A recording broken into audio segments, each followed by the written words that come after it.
하나님 말씀은 구약성경 창세기 37장 5절에서 11절까지 말씀입니다. 구약성경 55쪽에 있습니다.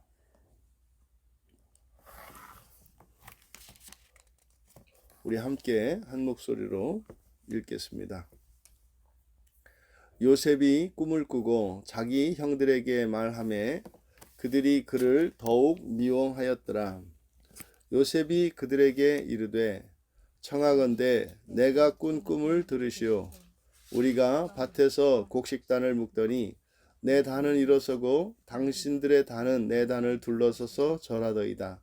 그의 형들이 그에게 이르되 내가 참으로 우리의 왕이 되겠느냐, 참으로 우리를 다스리게 되겠느냐 하고 그의 꿈과 그의 말로 말미암아 그를 더욱 미워하더니 요셉이 다시 꿈을 꾸고 그의 형들에게 말하여 이르되 내가 또 꿈을 꾼즉 해와 달과 11별이 내게 절하더이다 하니라. 그가 그의 꿈을 아버지와 형들에게 말하매 아버지가 그를 꾸짖고 그에게 이르되 내가 꾼 꿈이 무엇이냐? 나와 내 어머니와 내 형들이 참으로 가서 땅에 엎드려 내게 절하겠느냐? 그의 형들은 시기하되 그의 아버지는 그 말을 간직해 두었더라. 아멘.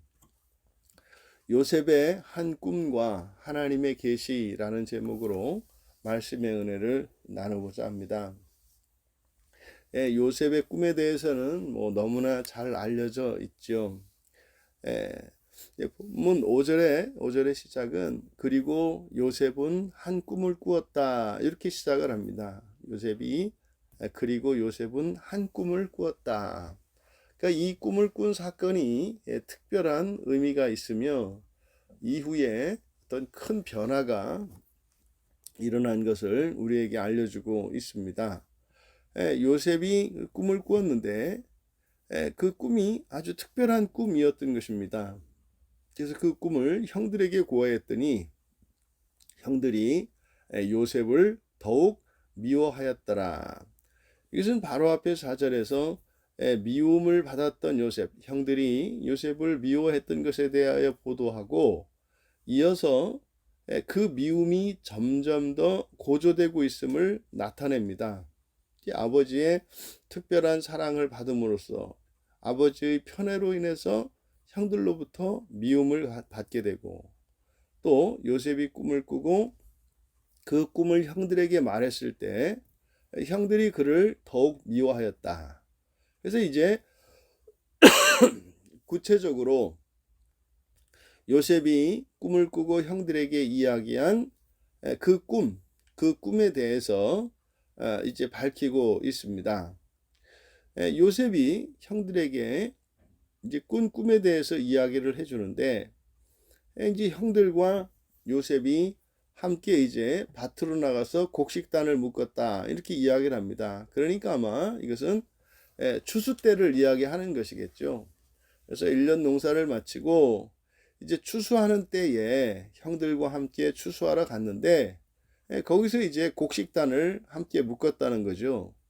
그랬더니 요셉이 묶어놓은 그 곡식단은 갑자기 일어서고 이 형들이 묶어놓은 그 곡식단들은 요셉이 묶어놓은 단을 중심으로 둘러서더니 그 곡식단들이 절을 하더라는 겁니다. 그래서 그 꿈은 누가 들어도 요셉에게 형들이 절을 하는 형국이니까 그것을 이제 형들이 내가 참으로 우리의 왕이 되겠느냐, 참으로 우리를 다스리게 되겠느냐 하고 그의 꿈과 그의 말로 말미암아 그를 더욱 미워했다.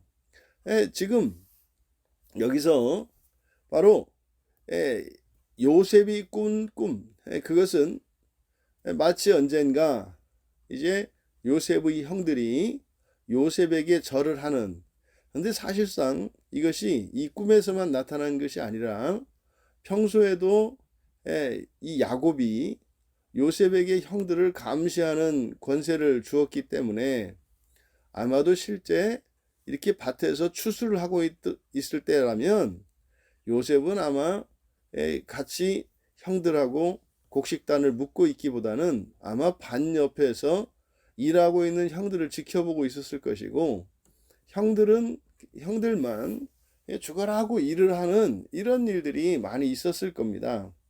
그러니까 뭐 같이 일을 해서 요셉이 묶은 곡식단이 가운데에 서고 형의 곡식단들이 둘러서서 절을 하기보다는 뭐 요셉은 반 옆에서 한가롭게 형들이 하는 것을 지켜보고 감시하고 있었을 것이고, 또 형들은 그 요셉이 바라보는 가운데 일을 하고 있는 장면들이 많이 연출되었을 것이다.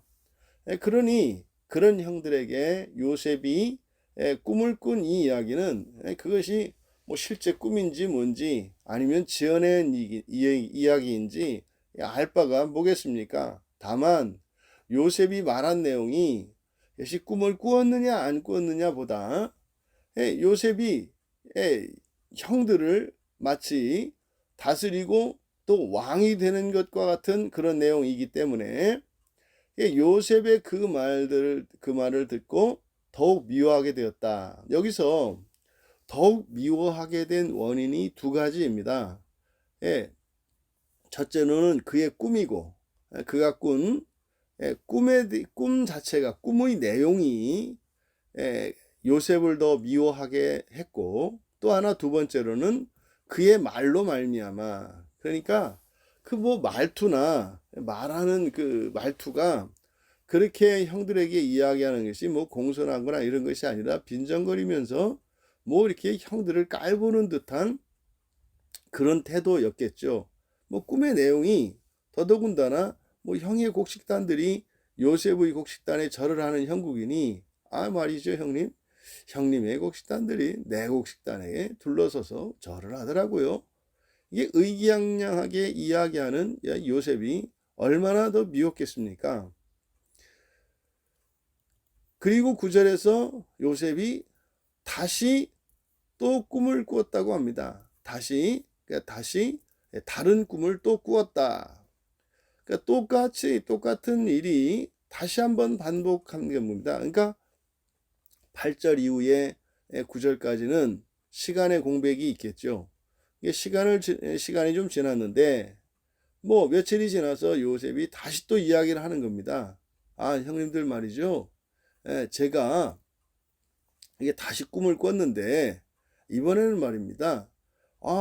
이제는 해와 달과 별에 대한 꿈을 꿨습니다. 이 꿈을 꾸니까 꿈속에서 해랑 달이랑 별 11개가 나한테 절을 하는 꿈을 꿨습니다. 그래서 이렇게 형들에게 말하고 난 뒤에 또 아버지와 형들에게 말했다, 이렇게 얘기를 합니다. 그러니까 먼저 형들에게 한번 이야기를 했고, 그리고 다시 아버지와 형들에게, 아버지가 있는 곳에서 이제 아마 이게 다 모인 자리에서 이야기를 했던 것으로 보입니다. 그래서 그 이야기를 아버지 있는 자리에서 다시 한번 했더니 이제 상반되는 두 반응이 나옵니다. 아버지가 먼저 그를 꾸짖고 그에게 네가 꾼 꿈은 무엇이냐라고 말하더니 나와 내 어머니와 내 형들이 참으로 가서 땅에 엎드려 너에게 절을 하겠느냐라고 말했다는 겁니다.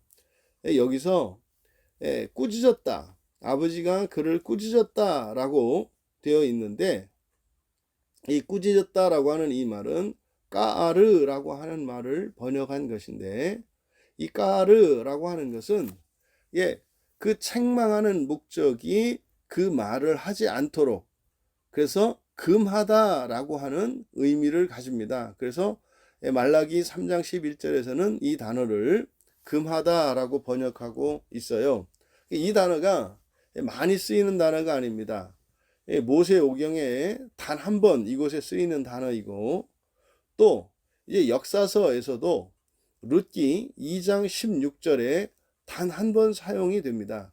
그러니까 지금 여기서 요셉의 아버지인 야곱이 요셉에게 꾸짖었다라고 하는 이것은 그것을 나무랐다기보다는 함부로 그 이야기를 하지 않도록, 발설하지 않도록. 이것은 이제 마치 뭐 우리나라에서 그런 전래되어 오는 그 미신이 있지 않습니까? 좋은 꿈을 꾸면은 다른 사람에게 이야기하지 마라. 뭐 이야기를 하면 뭐 복이 달아난다. 뭐 이런 말이 있지 않아요?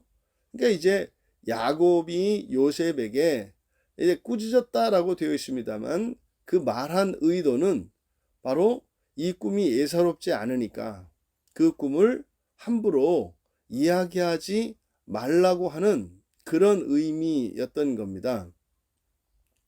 그러니까 실제로 야곱이 말한 내용, 나와 내 어머니와 내 형들이 참으로 가서 땅에 엎드려 너에게 절하겠느냐? 라고 하는 이것은 야곱의 해몽인 거죠. 뭐 해와 달을 아버지와 엄마로 그리고 11별을 형제로 이제 해몽을 한 겁니다. 그런데 사실상 지금 요셉의 엄마 라헬은 이미 죽고 없습니다. 그런데 야곱이 이렇게 이야기를 하는 거죠. 이미 죽은 라헬입니다만 그 엄마가 살아있는 것처럼 이렇게 이야기하고 있어요. 그게 실제로 여기에서 바로 이 해와 달이 요셉에게 11별과 함께 절한 이것은 종말론적인 사건을 의미하는 것임을 또 우리에게 가르쳐 줍니다. 어쨌든 이렇게 아버지 야곱은 그 꿈이 예사롭지 않다고 하는 것을 알았고, 그리고 그 꿈 이야기를 하지 말고 요셉이 마음에 새겨둘 것을 이야기한 겁니다. 이때 그 형들의 반응은 형들은 시기했다 그래요. 시기했다. 마치 이 장면이 가인과 아벨의 사건에서 이제 그 아벨의 제사를 마치 하나님이 아벨의 제사만 받으시는 것처럼 생각했던 가인이 그 아벨을 죽이게 되는데, 그때 아벨을 죽이게 되는 그 원인이 시기하는 것입니다. 이 시기심은 미움이죠. 상대방이 자신에게 수치심을 주고 오히려 상대방이 자신보다 더 우월하다라고 하는 이런 감정에서 생겨나는 수치심에서 말미암는 미움입니다. 그러니까 이 시기심이 형들에게 생겼다는 거죠. 그러니까 바로 창세기에서 이 시기심 하면은 가인과 아벨의 사건을 떠올리게 되는데 불길한 겁니다. 불길한 겁니다. 이 형들이 지금 어떨 만큼 죽이고 싶을 만큼 가인이 아벨을 죽이고 싶을 만큼 가졌던 그 시기심, 그것을 연상시키기 때문에 이 요셉과 형들 사이에 굉장한 긴장감이 맴도는 거죠. 하지만 요셉의 아버지인 야곱은 그는 그 말을 간직해 두었다. 여기서 샤마르입니다. 샤마르. 주로 성경에서 지키다, 준수하다 라고 하는 말로 번역이 되죠. 그러니까 하나님의 말씀을 듣고 지켜라. 이때 지켜라는 것은 그 말씀을 우리 가슴 속에 새겨두라는 겁니다. 그러니까 아버지 야곱은 요셉의 그 꿈에 대해서 그 말을 간직해 두었다. 이것은요, 야곱도 이미 꿈을 통해서 하나님의 계시를 받은 경험이 있었죠. 그래서 그 야곱의 사닥다리로 일컬어지는 바로 그때에 여호와 하나님의 계시를 그때 들었습니다. 그랬기 때문에 이 야곱은 요셉의 꿈을 해석할 수가 있었고 또 그 꿈을 믿었던 거죠.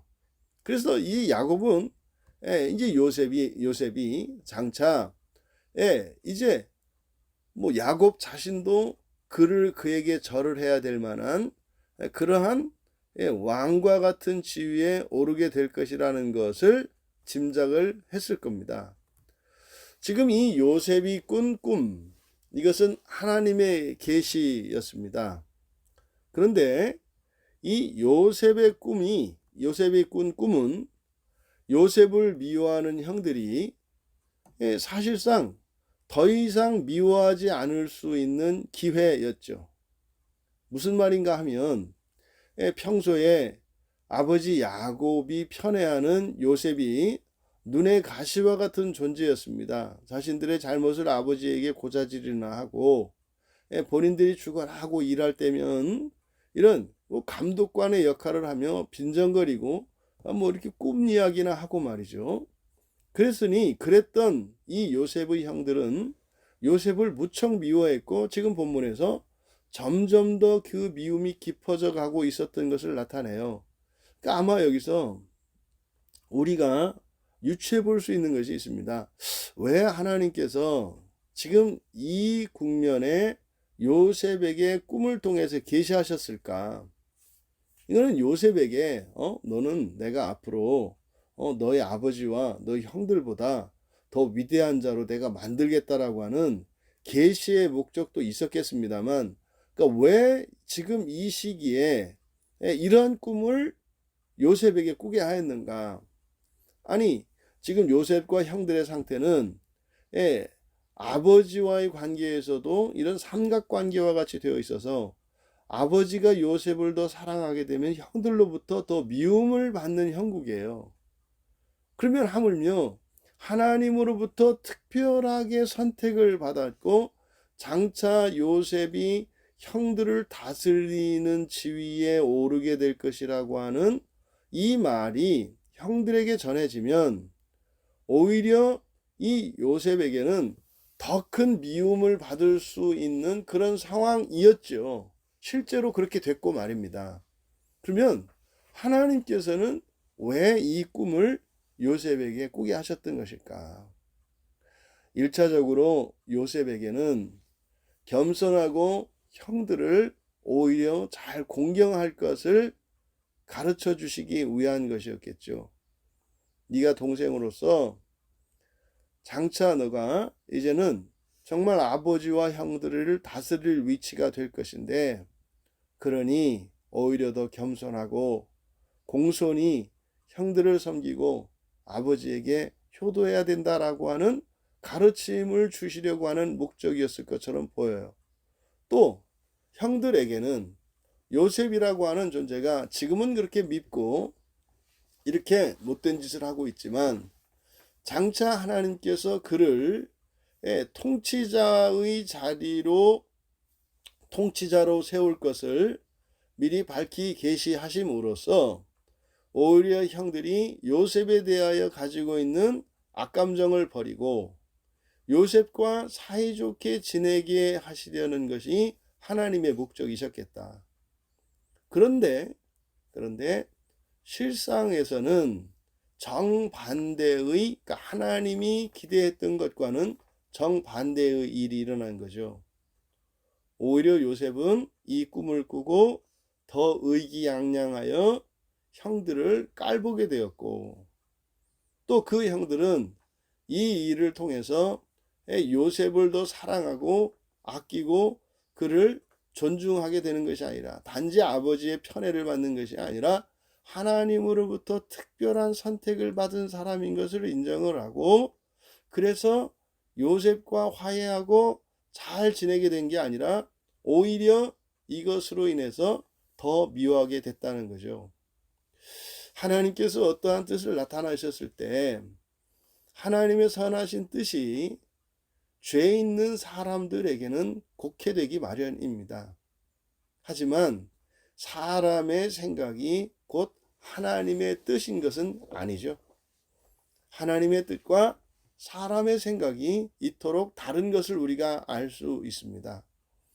하나님의 이러한 계시가 우리에게 주어졌을 때, 그럴 때는 우리들 안에 있는 이런 악한 감정들을 제거하고 선한 감정으로 바꾸어야 할 것이며, 또 우리에게 있는 이 죄된 생각들에서 돌이켜서 의로운 생각으로 바꾸어 나아가야 할 것입니다. 이때 이 요셉의 꿈, 이것은 하나님의 계시입니다. 구약에서 이 꿈은 하나님의 계시의 한 방편이죠. 그런데 뭐 이것이 구약에서만 하나님의 계시의 방편으로 쓰이냐면 그렇지 않습니다. 신약에서도 이 꿈을 통해서 하나님이 계시하는 일들이 있죠. 그 대표적인 사건이 사도행전 10장과 11장에 나오는 고넬료가 꾼 꿈입니다. 그리고 베드로가 또 똑같은 꿈을 꾸게 되죠. 바로 이 꿈은 하나님의 계시의 수단이에요. 그런데 이 꿈을 통해서 하나님이 계시했을 때 하나님의 뜻을 우리가 바로 알아듣지 못하면, 하나님의 선하신 뜻을 분별하지 못한다면 오히려 하나님의 계시로 인해서 더 악한 길로 들어갈 수 있다는 사실을 보여줍니다. 하나님의 선하신 뜻은 항상 선합니다. 하지만 선하신 하나님의 뜻조차도 우리가 그것을 곡해하고 또 그것으로 인해서 우리가 더 큰 죄에 빠질 수 있다고 하는 사실을 기억해야 합니다. 그래서 우리가 늘 우리들의 마음을 지켜야 하는 것이고, 우리의 마음이 은혜 가운데 있어서 하나님의 선하신 뜻을 선한 생각으로 받아들일 수 있어야 하는 거죠. 우리의 감정이 꼬이고 심사가 뒤틀리면 하나님의 선하신 의도조차 우리는 그것을 선하게 받을 수 없다고 하는 사실을 기억해야 합니다. 바로 이 요셉의 형들의 경우를 통해서 말이죠.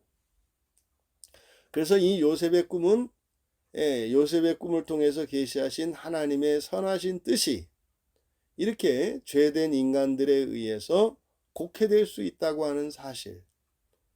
두 번째로, 이 하나님의 계시를 들었을 때 요셉의 형들과 요셉의 아버지인 야곱의 반응이 다르다고 하는 사실이에요.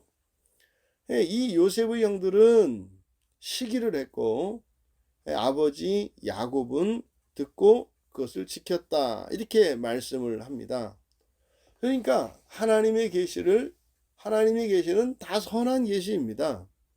그러면 어떤 이들은 왜 하나님의 계시를 선하게 받고 또 어떤 이들은 하나님의 선한 계시를 이렇게 오해하게 되는가?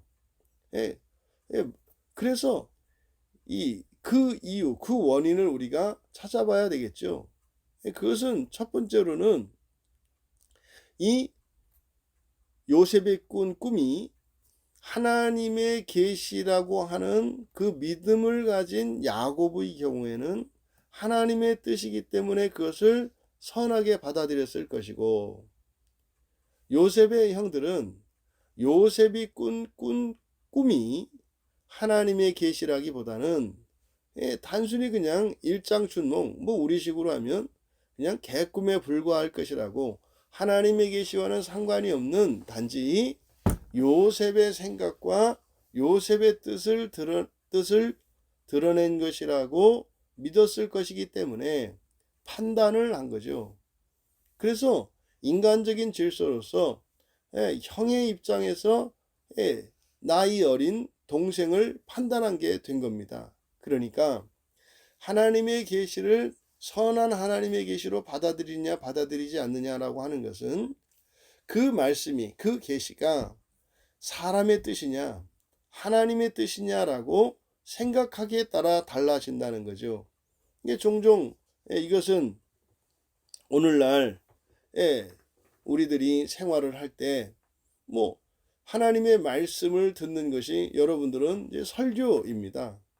설교를 들을 때 그 설교는 하나님의 뜻을 드러내는 것이기 때문에 선한 것이에요. 선하다라고 하는 것은 그저 우리가 기쁘고 즐겁다는 이야기가 아니라 우리에게 유익을 주는 것이다, 이 말이죠. 그러면은 때로는 그것이 나의 생각과 다를지라도 또 내가 그렇게 즐거워하고 기뻐하는 일이 아닐지라도 하나님의 말씀은 선한 것이니 그를 감사하는 마음으로 하나님의 뜻으로 받아야 할 것인데, 그것을 순간적으로 설교자의 말과 설교자의 생각으로 받아들이는 경우가 있습니다. 이랬을 때 하나님의 말씀을 오해하게 되죠. 여러분 실질적으로 말씀을 전하는 설교자로서의 이 목회자들은 정말 철저한 하나님의 도구에 불과합니다. 그래서 이 설교자들에 의해서 설교되어지는 이 내용을 설교를 통해서 여러분들이 깨닫고 느끼는 이 모든 것은 하나님의 선하신 뜻으로 여러분들이 받아들여야 합니다. 그랬을 때 여러분의 유익을 위하여 여러분을 의롭게 하시고자 하시는 선하신 목적으로 주신 모든 말씀이 참으로 설교를 믿음으로 듣는 이들의 인생을 선하게 하고 의롭게 할 것입니다. 그러면 세 번째로 이 야곱의 형들이 요셉을 통해서 하나님의 계시를 그 요셉의 꿈의 형태로 들었는데 그 반응이 달랐지 않습니까? 그러면 요셉이 꾼 꿈, 이것은요 사실상 오늘날 우리가 듣는 설교예요. 이 설교자의 이 설교, 이것이 요셉이 꾼 꿈입니다. 그럼 뭐 설교자가 여러분들이 나에게 절을 하더이다 이런 내용이 아니겠죠. 누가 누구에게 절을 하고 누가 누구에게 절을 받고 이런 것이 아니라 하나님의 계시의 전달자로서의 이 설교자들의 설교의 내용, 그것이 요셉의 꿈을 듣고 다른 반응을 보였던 이 요셉의 형들과 아버지에게 일어난 것과 마찬가지로 이 시대를 살아가고 있는 우리들에게도 하나님의 계시인 설교를 들었을 때 이 두 가지 반응이 나올 수 있다는 사실이에요. 여러분, 우리가 설교를 듣는 중요한 목적 그리고 중요한 이유, 그것은 하나님께서 어리석은 한 인간을 나의 설교자로 세우셨고 그를 통해서 하나님이 계시한다는 것을 믿기 때문입니다. 여러분들이 설교자에게서 기대하는 바는 심리적인 위안이거나 또 그의 능수능란한 이런 현란한 말솜씨, 이것을 통해서 어떤 이 감정적인 위로나 평안 정도를 얻는 이런 것이어서는 절대로 안 됩니다. 설교 앞에서 여러분들은 한 치 앞도 내다볼 수 없고 방향도 알 수 없는 마치 눈먼 자와 같은 나를 지옥에서 피하여 하나님 나라로 나아갈 수 있는 길을 가르쳐 주시는 하나님의 말씀으로 들어야 한다는 사실이에요. 여러분 생각을 해보세요. 오른쪽으로는 깎아지른 듯한 낭떠러지가 있어요. 그리고 왼쪽으로는 평지가 있어요. 그런데 우리가 눈이 멀었습니다. 그럼 눈 먼 상태에서 좌우를 분간할 수도 없고 앞뒤도 분간할 수 없는 맹인과 같이 된 우리에게 거기에서 멈춰 있을 수는 없고 계속해서 이동해야 되는 여행자인 우리가 낭떠러지로 떨어져서 죽음을 경험하지 않고 평지길을 따라 하나님께서 인도하시는 하나님의 집으로 가기 위해서는 우리가 절대적으로 하나님의 계시에 의지해야 되는 거예요. 그러면 하나님의 계시가 어떻게 오느냐? 설교자를 통해서 우리에게 주십니다. 그러니까 설교에 나타나는 이 말씀들은 어떤 도덕적인 담론이거나 우리에게 어떤 내리는 명령이 아니라 우리가 정말 이 사망길로 빠져들지 않고 낭떠러지 아래 까마득한 절벽 밑으로 떨어지지 않고 우리가 안전하게 하나님의 집에 이를 수 있도록 주시는 하나님의 계시라고 하는 것을 기억해야 합니다. 그러니까 이것은 절대로 감정적으로 반응해서는 될 일이 아닙니다. 하나님의 모든 말씀은 기쁨과 감사함으로 또 철저하게 하나님의 사랑의 말씀으로 우리가 들어야 하는 거예요. 그래서 말씀을 들을 때 우리가 준비해야 되는 것은 하나님을 향한 사랑의 감정입니다. 하나님의 사랑의 감정. 때로는 우리가 일시적으로 어려운 환경에 처해 있을 수 있고요. 우리의 마음이 여러 가지 문제점들로 인하여 어지러울 수 있습니다. 하지만 하나님의 말씀을 들을 때는 지극한 존경심과 지극한 사랑 안에서 하나님의 말씀을 받을 때에 그 말씀을 통해서 나를 이 사망길에서 돌이켜 생명길로 인도하시며 마침내 하나님의 집으로 인도하시려고 하는 하나님의 선하신 뜻을 따라 그 유익을 누릴 수가 있게 된다는 것이죠. 야곱이 2번이나 꿈을 꾸어서 형들에게 이야기했습니다. 서두에 우리가 살펴보았던 것처럼 하나님의 계시는 구원을 위한 것이지요. 아마 요셉과 요셉의 형제들 사이가 깊은 미움으로 이렇게 서로 사이가 분열되고 있었기 때문에 형제들이 서로 화합하고 우애할 수 있도록 꿈을 통해서 계시하셨던 것이죠. 여러분이 설교를 통해 은혜를 받으시고 하나님의 말씀을 깨닫는다면 그 계시의 목적은 내 안에 있는 죄뿐만 아니라 나와 관계를 맺고 있는 가족과 친구들과 이웃 사이에 갈라져 있는 이 죄의 틈새를 메꾸시고 연합시키고 화합시키고자 하시는 하나님의 뜻이신 것을 기억해야 합니다. 그래서 우리가 하나님의 말씀을 무엇인가를 조금이라도 깨닫게 된다면 내 자신의 내면에서 또 관계 속에서 문제를 일으키고 있는 이런 죄들을 인정하고 그리고 고백하며 돌이켜서 하나님의 은혜의 보좌 앞으로 나아가 여전히 나에게 구원의 길로 인도하시는 하나님, 제가 더 거룩하게 되기를 원합니다. 제 개인의 내면의 죄, 또 관계 속에 있는 이러저러한 죄들을 회개하고 돌이켜 거룩해지기를 원합니다. 그랬을 때 말씀을 분명히 깨달아 아는 것에서 그치지 않고 그것을 통해서 그 말씀으로 날마다 거룩하게 하시는 하나님의 구원의 은혜가 우리 모두에게 임할 줄 믿습니다. 오늘 하루 또 이 말씀을 통해서 여러분들에게 작은 깨달음이 있다면 또 하나님이 주신 그런 감동이 있었다면 그렇게 우리 내면에 있는 죄, 또 관계 속에서 있는 죄, 우리의 가정에서 있는 죄, 또 우리가 생활하는 사회생활 속에 우리가 이미 알고 있는 죄가 있습니다. 하나님의 이 계시를 통해서 죄에서 돌이켜 더욱 거룩한 길로 의의 길로 나아갈 수 있게 되기를 주님의 이름으로 축원합니다.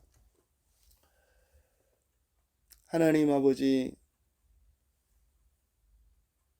연약한 한 인간의 설교를 들을 때에 사람의 말로 듣지 않게 하시고 하나님의 말씀으로 듣게 하시며 작은 깨달음이 있을 때에 그 깨달음의 의미보다도 무엇보다 먼저 죄에서 돌이켜 회개할 수 있는 은혜를 내려 주십시오.